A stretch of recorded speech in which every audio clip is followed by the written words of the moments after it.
welcome back to the Power of Yes with Coach Servola. Some yes decisions don't arrive like announcements, they are like whispers. And if your life is loud, then you'll miss them.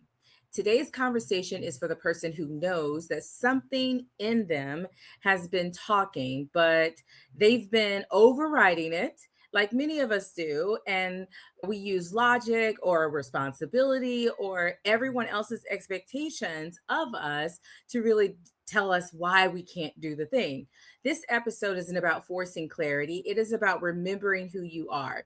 And so my guest today, Frances Weiner, she is living in her yes real time. So welcome to the Power of Yes. I am joined today with Frances Weiner, writer, business designer, economic core fellow, and community builder whose yes story isn't a single moment, folks. It is an ongoing decision aligned with her life that she lives every single day.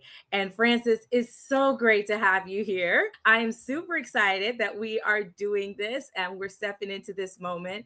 And I just want to give you an opportunity to just share a little bit about yourself with everyone before we hop into all of the details. Wonderful. Well, thank you so much for having me on your show, Servola. This is truly an honor. I was born and raised in Appalachia, spent my first 25 years there. I would say one of my first yeses was jumping in my Honda Civic and driving out west after about the age of 25. And I spent 10 years in Reno, Nevada, doing a lot of community and economic development. And then in the last 3 years, I've been in Southern California with my partner, hopping around on planes similar to Servola, embarking in the Economic Recovery Corps program. I love it. I love it. I love it. And so a lot of times people look at our lives and they're like, oh my God, I want to be just like you. I want to experience all the things that you're experiencing. And sometimes, some days I'm like, yeah, sure, you'll love it. And then other days I'm like, walk a day in my shoes, hun. It's interesting because our yeses come from different places. And Frances, in our discovery call, one of the things that stayed with my team and I is that you said that your yes is happening every day that you are living it. And a lot of people are sitting back and they're waiting for a moment. They're like, hey, once this happens, then I'll do this. But you described it as a process. Can you take us back to when you really started noticing that process for you and in your life? Because I think that some people are looking for the moment and not realizing that they're already in the process. Exactly. We are already in the process. We often think that we need to make a big leap or change everything. But in reality, you can look around and see how in every micro moment, moment to moment, hour by hour, day by day, we are truly making little tweaks and coming back to our yeses or changing those yeses or those choices. And so about 8 years ago, I found myself driving up to 11,000 feet cabin with my friend to visit her parents. And I ended up in what my mentor, who would become my mentor, called a discovery session. And she opened my eyes up to what I now understand to really be the laws of the universe, sacred geometry. It's called many things, but the idea that we're all kind of tuning into this collective intelligence and we are constantly having choices through a lot of patterns, and we can start to recognize that. And so in 2020, I first got a glimpse into this world where we're connected to everything around us. And I stopped feeling like my experience was solely a just mine, and that I could tune into not just like humans, but nature, everything around me, and start to recognize those patterns. And so I'm starting a little bit maybe woo-woo or high level here, but it really does come down to once you start to, and whether you're faith-based or whether how you understand the world as it is, I think when we start to tune in to the natural rhythms and cycles, something as simple as the moon and what phase the moon might be in and how that might be affecting you, something simple like that, you can start to see the world through this, what can be called like this collective intelligence. I love it that we're coming in tune, and this high sense of awareness is what I would refer you're speaking to, is just recognizing that there's so many things that are connected in our lives. I remember when I was younger, there was one of the ladies in my church, her name escapes me right now, but she said to me that she looked at her life in patterns, and every 5 years, certain things would repeat. And she came to realize that those were the patterns of her life. And if she wanted to navigate her life better, that she would pay attention to the patterns that were already happening in the cycle of her life. And you talked about suppressing unseen parts of yourself, your intuition, spirituality, or creativity in order to meet expectations. And what does it cost us when we abandon ourselves or abandon parts of ourselves in order to be what we call successful? And I mean, according to the status quo, because I think a lot of times we look at social media and we look at all these things and we say, oh, that's what I want to be because that looks super cool, right? That looks super cool. This is me using my little language, but that looks super cool. And I want to be just like that. And so I have to do all these things in order to be just like that. So forget who I am, forget what I believe, forget all those things because this is what I got to do in order to be.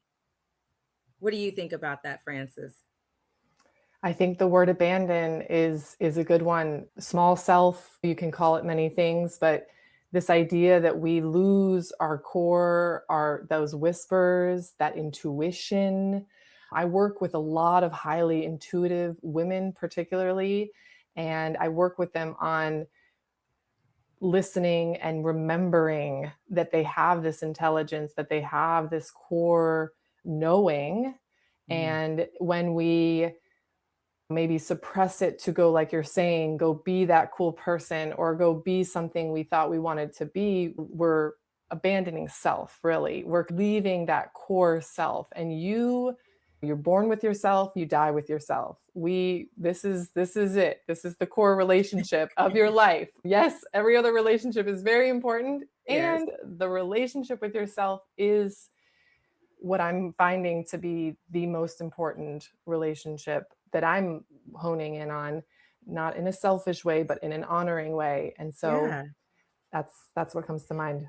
And I find that, and this is so interesting, right? Because I'm not trying to tell my age here, right? But it doesn't really matter. I'm in my late 40s, teetering on 50. And at this stage in my life, I tend to look at those things differently. I'll tell a person who hasn't gotten married at the edge of 30, 39, or whatever, like, don't rush it. And I think that they think because I got married at 22 that they're like, it's easy for you to say because you don't have to deal with this loneliness and you don't have to deal with all these feelings. But I think the reality is that we come to a place where we realize that there were certain things about ourselves that we didn't give ourselves permission to learn and to grow into and to acknowledge and to embrace. We didn't give ourselves an opportunity to become aware of all the things about ourselves so that we could actually show up even better with someone else. And I think that is from the place that I come with. So it doesn't even, I think it doesn't even matter about the whether it's a marital relationship, it's just relationships in general. When you have a good relationship with yourself, right, it makes it easier for you to have a good relationship with other people. But when you have a lot of self doubt and you have a lot of low self esteem and self worry, and you just don't even trust your own gut because you haven't built up enough time learning who you are and really leaning in to trust those parts of yourself, then it makes it hard for you to even trust another person. And that's what I hear kind of bubbling up in what you're sharing out, right? Feel free to hop in and expand on that. No, I think you're hitting on the nail. And I literally last night had a conversation with my dad who presented this to me, and I didn't have to bring it up. And he said, I think you, I was thinking about where you might have developed this people pleaser trait. And I was like, tell me more, Dad. And so this is right on time All right. for this focus on other, whether wherever Right. we adopt those patterns, wherever they might come from, most likely during childhood, Yeah. we adopt these patterns, behavioral patterns, I like to call them. And then I always say, like, then we spend the second half of our life trying to maybe reconstruct, dismantle, and then put back together the pieces of once we figured out what those pieces are. So for me personally, yes, I was very focused on other people pleasing, kind of making everybody around me happy. Servola and I have worked together a little bit in the economic recovery core. You might have witnessed some of Mhm. these traits of me trying to step up, step up. But at the end of the day, right, like coming back to that, wait, is this, hey, Frances, and having that one-on-one conversation, is this Yes. working for you? And how is this working out for your goals and your vision? Is and those constant touch points, like could be daily, where you're coming Yes. back to you and yourself is been a practice for me. I love that. I love that because this is what I mean when I talk about in my book, Dump the Junk. Sometimes the junk isn't habits, it isn't thoughts, it is those false identities that we are carrying of ourselves. What identities did you release when you step into your alignment? And we have to start thinking about that for ourselves. And so for you, Francis, what were some of those identities that you had to release once you started realizing this is not me, this is not who I am, this is not Francis? And Francis is XYZ. Because I will tell you, like for me, I learned it was okay for me to show up as being who I truly authentically am, because people would say, oh, there's just not that much positivity in the world, and there's just not that, why do you smile so much? And it's like, I have joy in my heart and I want the world to see my joy, but maybe it's not for you, and it's okay. But it took me a while to just own that this is who I am. And if it's Mhm. not somebody else's cup of tea, it's okay. It is absolutely okay. So, what was that like for you? I think to your point, first identifying what are those limiting beliefs that might be holding you back or those core beliefs. And for me, it was I am not worthy, I am not enough. Francis in overdrive mode would come into play. Earning love through work has been a Mm, big one for me. And so once you can identify what those beliefs might be, then you can start to play with them and kind of flip them to I am worthy. I am lovable, period. Don't mhm, have to be mhm. your collaborator, don't have to be your business partner. I'm the first to kind of couple relationships and business partnerships together and do things where I take a step back and I'm like, hold up, can we just be lovers and keep the rest Right. aside? And so that's been a constant. And then what I think what happens, I'm moving into my mid 30s while we're giving away our Mhm. ages today. And Hey, listen to it. They'll catch on. you start to see like, oh, there's a new one. Yes. didn't Oh didn't my know this goodness. one was there. And then you like thought you did all this work, and then boom, a new pattern or limiting belief pops up. And so it's this constant. I really think of it as like a fun adventure. And I think that Yes. framing too, right? Like to your point, if I'm smiling and I'm feeling joy, that's okay. And we don't have to think of it as like, maybe I need to go through this whole traumatic, deep, sad experience. It can also be feeling of adventure, and it can be a joyous life is just a curiosity and adventure type of journey. So I do really, really like to meet opportunities and challenges with that sense. And I think that ties us into like where we started, where you were saying, "Hey, I live in my yes every day." And I think that a lot of people don't see that as a process. I even took on this idea of the power of yes and saying yes. I think a lot of people ultimately thought I meant yes to everything. And then I had to come back and just clarify that when you say yes to something, you're also saying no to something else, Mm, and just being very clear on what you say yes to. It's not just saying yes for yes sake, but it's a very much intentional yes that leads you closer to being who you know that you're ultimately called to be. And I think that a lot of times when we're stuck in spaces, where we have so much of a heavy influence of others that we can't identify who we are. We can't really understand like how we're supposed to show up. And I remember on several different occasions being in different places because we travel a lot in this work, and I'm in places where I'm with perfect strangers very often.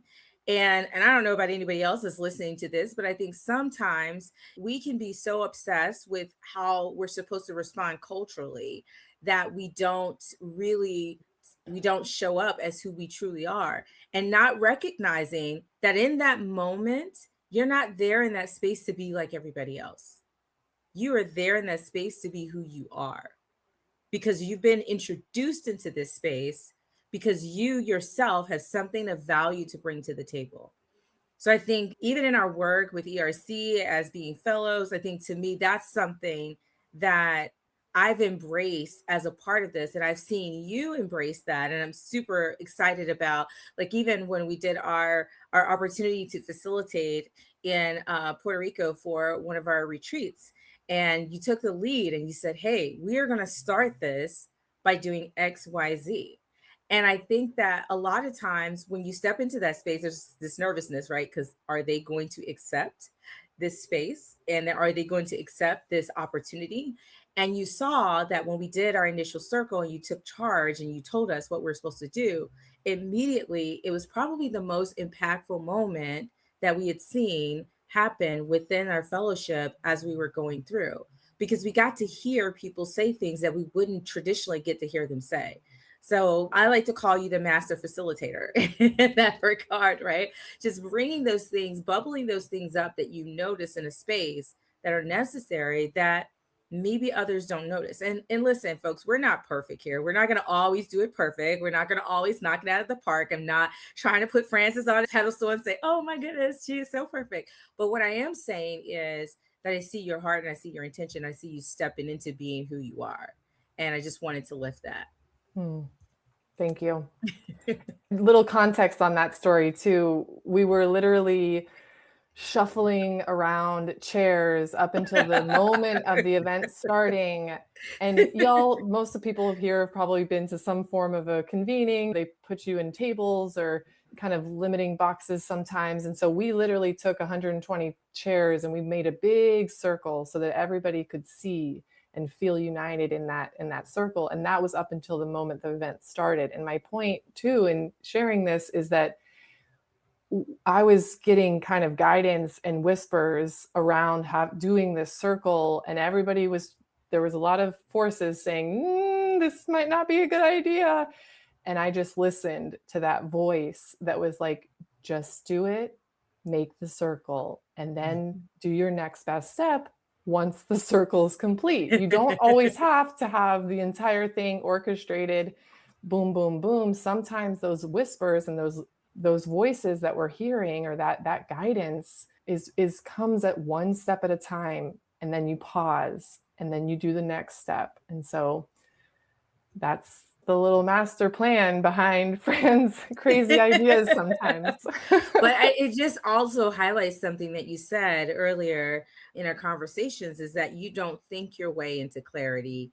We listen our way into it. Mm. Right. And so you listened your way into that space of clarity in that moment, and how much the room came alive just by you listening in to that still small voice, just guiding you through. It's almost like I always reference this sometimes when I have business classes, and I say the field of dreams moment. If you build it, they will come. And in business, it looks a little bit different than it does in other spaces in life. But in this particular case, it's that if you build it, they will come. And while you're building it, it's like people are not going to understand all the time why it's necessary to do it. I was joking with some folks the other day in church, and I was talking about how Noah built this ark. There's a story in the Bible where Noah built an ark. And I was like, but no other ship had been built like that before. So I'm sure everybody was like, this dude is crazy. Like, where is this ship going? And what do you even call this thing? Right. And so there's so many times in our lives where we have this deeply seated impressions to do things that we ignore because we're like, I don't have the courage to step out. But this is what this particular season is about. It's about encouraging you to say yes when you hear those small voices, when you feel those promptings, when you have those impressions, and seeing what the other side of that may look like. In this case, Frances listened. And the other side of that was a room full of people that felt more connected in that very moment than what they felt before they got into that moment. I'm just letting that sit there for a second.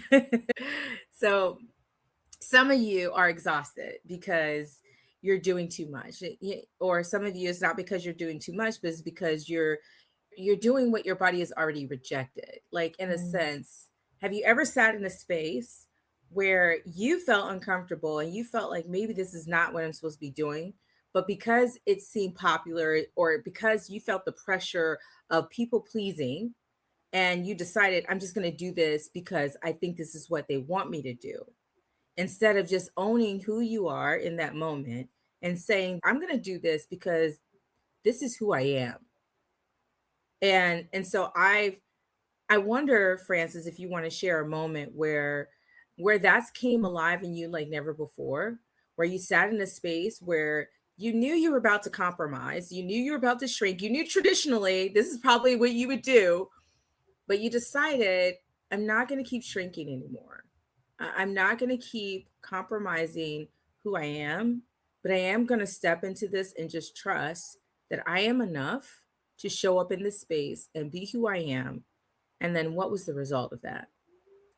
Well, the very first thing that comes to mind is I was on a kind of a retreat, personal development back in about a year ago in Costa Rica, and I needed a little bit of debrief time after the very intensive week that I had, which meant I would fly straight to a conference with a bunch of government folks right from Costa Rica. I didn't have proper shoes, I didn't have the proper clothing. I had kind of like Costa Rica retreat guard, and I chose to just show up as Fran, true self Frances. And I remember walking around, I had like my Costa Rica Blue Zones kind of like beach bag, and someone came up to me, and it ended up being like a really good connection, someone local to me here in San Diego. And I think that connection, just me being my true authentic self, something in her, a voice in her told her to come up to me, and she started talking about what was on my bag. And so the next day I also went to go present, flip flops and all, and I just showed up and I tweaked my talk and I grounded it a little bit more in my core values and principles, wearing pretty non-traditional conference clothing. And so it actually ended up working out for the better, I think, than it would have if I would have gone home, gotten my typical slacks and conference guard. And so little things like that of just deciding to stay the course or change the course and show up as your true self, I think can lead to better connections and people also just gravitating towards you in a more authentic way. I love it. For me, it's like a color thing. I like vibrant colors. And I know that when I show up in different spaces, I years ago I said I am not going to keep wearing certain things. It just makes me feel uncomfortable. I'm going to show up in a space wearing what makes me feel comfortable, what I feel confident in, what brings me joy, thanks to Marie Kondo, right? And that's worked for me. And so I want to applaud you for showing up as your authentic self in that space and listening and leaning into that, because I believe that there's someone who's listening to us right now who don't know how to hear themselves anymore. And they're probably wondering what is the first way that they can start listening to themselves again in order to really lean into that and trust themselves. And what would you say to that person today? Listen, step in, own it, take up space, just be who you want to be because everybody else is taken, right? That's like the good old saying. And let them think whatever they're going to want to maybe think or perceive. your lived experience is yours. And Yeah, so you get to own that and experience that. Nobody else is living your experience except for you. I love it. I love it. Francis, you help communities transition into regenerative stewardship based economies. And so, how does your personal yes inform the way that you guide places through uncertainty? Well, working with Pachamama, our earth here, she tends to mirror. So I've been leaning into this idea of like biomimicry.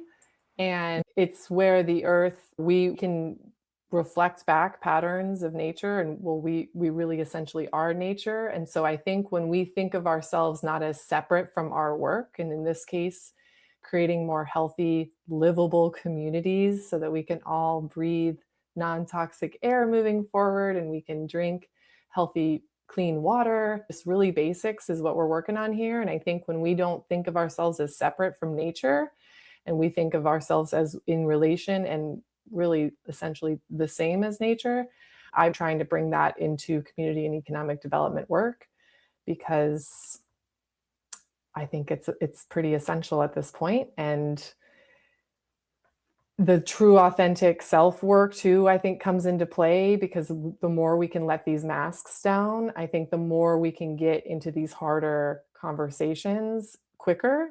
And I think that's what we're being called to do right now. I love it. I love it. I want to spend a little bit of time before we get off talking about what happens when leaders ignore their inner guidance. What Mm. happens when we feel prompted to do something and maybe it's not the traditional way of doing things, but we ignore it, and what tends to happen over time when we do that? Great question. I think what can happen is we create normative systems where we're all trying to mirror or mimic this normative whatever thing that we think we should do when we show up to conferences, for example, and we're all just kind of in this group think situation and the true outcomes don't happen or the rich creative solutions don't get brought forward. And so if we're all trying to norm, taking that, my colleague Sasha Nelson says that a lot. We're all trying to study for this test right now. And she's like, we need to be normative people for once and change the system once we pass our certification. And so, quoting Sasha, who I know has been on this podcast too. And so, yeah, I think what can happen is we all just become a bunch of ducks and maybe, Mm. and that ducks are great, nothing against ducks, but let's I think by all of us standing out and listening to that inner guidance as leaders, we will model the way and then others will feel called to do it as well. I love it. I love it. I am so excited about this conversation and how we've really challenged leaders to really lean in to understanding not just who they are and the awareness of who they are in self, but also that inner guidance. Because there's something about us that if we continue to ignore it, then it puts us in a place to where we don't really fully become who we're intended to be, right? Mm. And so, Francis, I just want to give kudos to you. I want to thank you. This conversation feels more like an exhale, right? And if you're listening right now, I want you to hear this clearly. You don't need to force your yes. You don't need to figure everything out. You need to quiet the noise long enough so that you can hear the truth that you're really carrying on the inside of you. So before you move on with your day, I want you to put your hand on your chest and ask yourself one thing: what is my body really asking me? What am I really sensing that I'm supposed to be stepping into in this moment? And then give yourself an opportunity to capture that, whether it's you writing it down, whether it's you recording it in some way, just capture that and then lean into that. Don't just ignore it, but trust that the reason why it comes to your mind, the reason why it comes into your space is because it's supposed to connect you or allow you to be connected to this purpose, this destiny that has been set for your life. So, Frances, thank you so much. Any closing comments that you have for the listeners before we exit out of our time together today?